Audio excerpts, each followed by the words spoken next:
दोस्तों, आज हमारा भारत कैसा है और किस तरह दिखाई देता है ये तो आप जानते हैं। लेकिन क्या कभी आपने कल्पना की है कि आज से 1000 साल पहले भारत का नजारा कैसा था?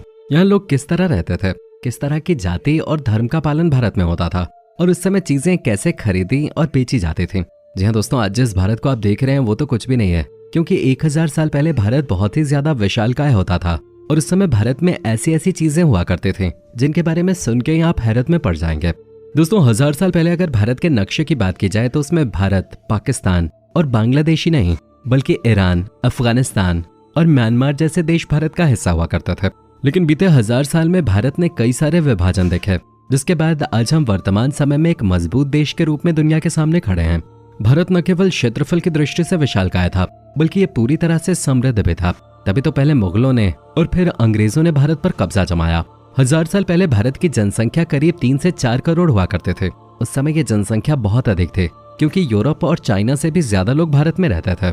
लगभग 1000 साल पहले भारतीय लोगों का रहन सहन और जीवन शैली बिल्कुल साधारण से थे। एक आम भारतीय अपने पूरे जीवन में मात्र 150 से 200 किलोमीटर के एरिया में ही घूम पाता था, क्योंकि उस समय यातायात के साधन न के बराबर थे। लोग या तो घोड़े से चलते थे या तो बैलगाड़ी का इस्तेमाल करते थे, और इन दोनों ही चीजों से बहुत दूर तक यात्रा करना संभव नहीं था। इसीलिए लोग अपने आसपास के इलाकों तक ही सीमित रह जाते थे, और उन्हें यह बिल्कुल भी नहीं पता था कि बाहर की दुनिया आखिर है कैसे। और प्राचीन भारत में लोगों का आसपास के इलाकों को छोड़कर दूर जाने का कोई फायदा भी नहीं था, क्योंकि उस वक्त उन्हें ऐसी किसी चीज की जरूरत भी नहीं थी। पहले के समय में लोगों का घर ज्यादातर खेतीबाड़ी से चलता था, जिसके लिए जरूरत की चीजें उन्हें आसपास से ही मिल जाया करते थे। भारत को सोने की चिड़िया कहा जाता था, ये तो आप भी जानते हैं। लेकिन क्या आप जानते हैं कि ऐसा कहा क्यों जाता था? दोस्तों, आज से 1000 साल पहले के समय का भारत आर्थिक रूप से बहुत ही ज्यादा मजबूत था। आज हम जीडीपी की बात करते हैं और देखते हैं कि भारत आर्थिक मोर्चे पे चाइना से पीछे है। एक्सपोर्ट वगैरह में भी हम चाइना को पीछे नहीं छोड़ पाए हैं। लेकिन आज से 1000 साल पहले ऐसा बिल्कुल भी नहीं था। शायद आपको यकीन ना हो, लेकिन आज से 1000 साल पहले पूरी दुनिया में एक्सपोर्ट की जाने वाली चीजों में 30% गुड्स एंड सर्विसेज का एक्सपोर्ट भारत ही करता था, जबकि चाइना 25% और यूरोप 11% एक्सपोर्ट करता था। भारत से ही सबसे ज्यादा कपड़े, मसाले एवं खाने की चीजें एक्सपोर्ट की जाते थे। हमारा भारत मसालों के लिए विशेष रूप से फेमस था। यहाँ पर तरह तरह के मसाले मिल जाया करते थे। तभी तो यूरोप के देशों में भारत के बारे में आज भी कहा जाता है कि हम भारतीय बहुत ही ज्यादा मसालों का इस्तेमाल करते हैं। अब खुद ही देख लीजिए, जितने मसाले भारतीय व्यंजनों में पड़ते हैं उतना किसी और देश के व्यंजनों में आपको देखने को नहीं मिलेंगे, और इसीलिए लोग भारत के खाने के इतने दीवाने होते हैं। 1000 साल पहले भी बाजार हुआ करते थे, लेकिन वो आज के समय के बाजारों जितने आधुनिक नहीं थे। उसमें से बस कुछ जरूरत की चीजें ही मिल जाया करते थे। लोग अपनी खुद की दुकान भी लगाते थे, लेकिन उन दुकानों में अधिकतर कपड़े, खाने के सामान और मसाले वगैरह ही मिला करते थे। उस जमाने में मुद्रा का भी चलन था, जब लोग सामान खरीदने के बदले मुद्रा दिया करते थे। लेकिन ऐसा नहीं था कि अगर मुद्रा नहीं हो तो लोग सामान नहीं खरीद सकते हैं।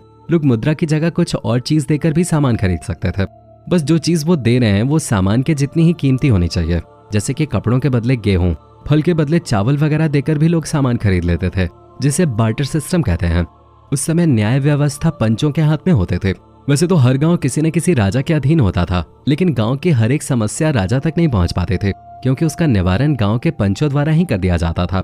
गांव के पंच आमतौर पर वही व्यक्ति बनते थे जिनका गांव में कुछ रुतबा होता था, और वो बाकी लोगों से थोड़ा समझदार होते थे। भारत में एक ऐसा समय भी आया था जब देश पावर कॉम्प्लेक्स से जूझ रहा था, यानी कि उस वक्त देश में कोई भी एक शक्तिशाली शासक नहीं था जो पूरे देश को एक करके रख सके। उस समय अलग अलग हिस्सों में अलग अलग शासक राज कर रहे थे, जिसकी वजह से भारत बिखरा हुआ था।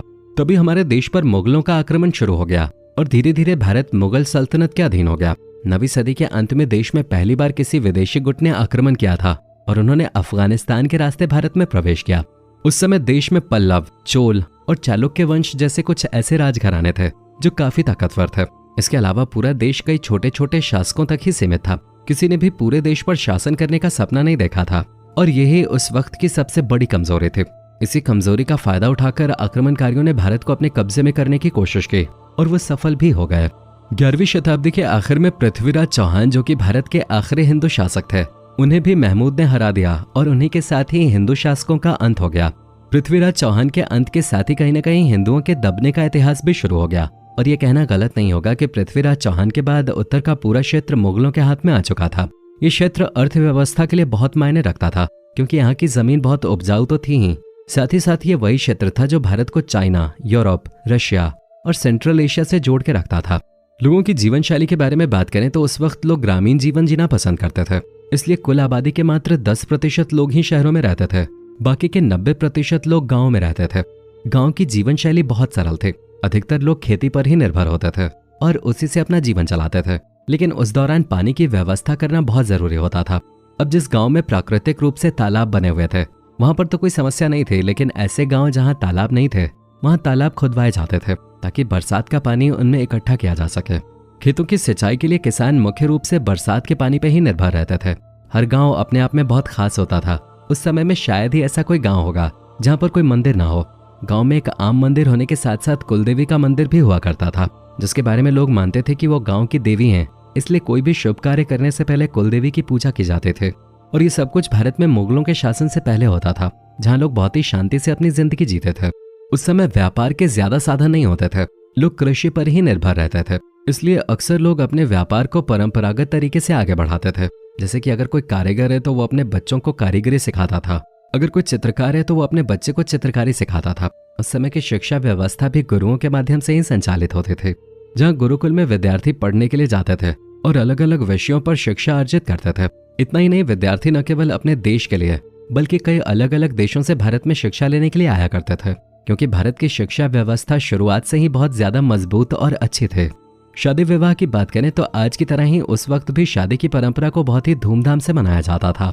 हर गांव का ये रिवाज था कि एक ही गांव में एक ही गोत्र में दो लोगों की शादी नहीं होगी, और इसीलिए हर किसी की शादी किसी दूसरे गांव में और किसी दूसरे गोत्र में कराई जाते थे। 1000 साल पहले शादी का कार्यक्रम 1 या 2 दिन में समाप्त नहीं होता था, बल्कि उस समय की शादियां 7 से 10 दिनों तक चलते थे। बारात का आना और उनकी मेजबानी करने में ही 4 से 5 दिन लग जाया करते थे। आज की तरह ऐसा नहीं था कि जिसके घर में शादी है बस उसी के लिए उत्सव हो। उस समय किसी की भी शादी होने पर पूरा गांव बहुत ही ज्यादा उत्साहित होता था, मानो उन्हीं के घर बारात आ रहे हो और उनके ही पुत्र पुत्री की शादी होने वाली हो।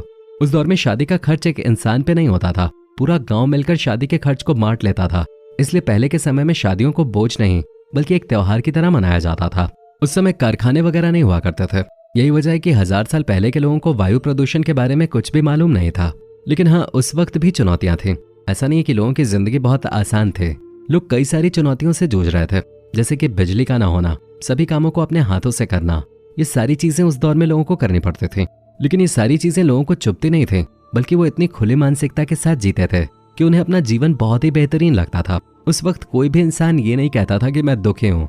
लोग हमेशा अपनी स्थिति को बेहतर समझकर आगे बढ़ते थे, और आज ये चीज पूरी तरह से खत्म हो गई है।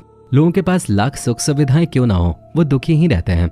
जबकि 1000 साल पहले लोगों को पता था कि किसी भी चीज का विलाप करने से कुछ नहीं मिलेगा। आज भले ही हमारे पास एडवांस टेक्नोलॉजी और सुख सुविधाएं हो, लेकिन पहले के लोग हमसे कहीं ज्यादा खुशहाल जिंदगी जी रहे थे। दोस्तों, अब इसके बारे में आपका क्या विचार है, कमेंट में जरूर बताइएगा। और इसी तरह के वीडियोस को लगातार देखते रहने के लिए चैनल को लाइक, शेयर और सब्सक्राइब करना बिल्कुल ना भूलें। धन्यवाद।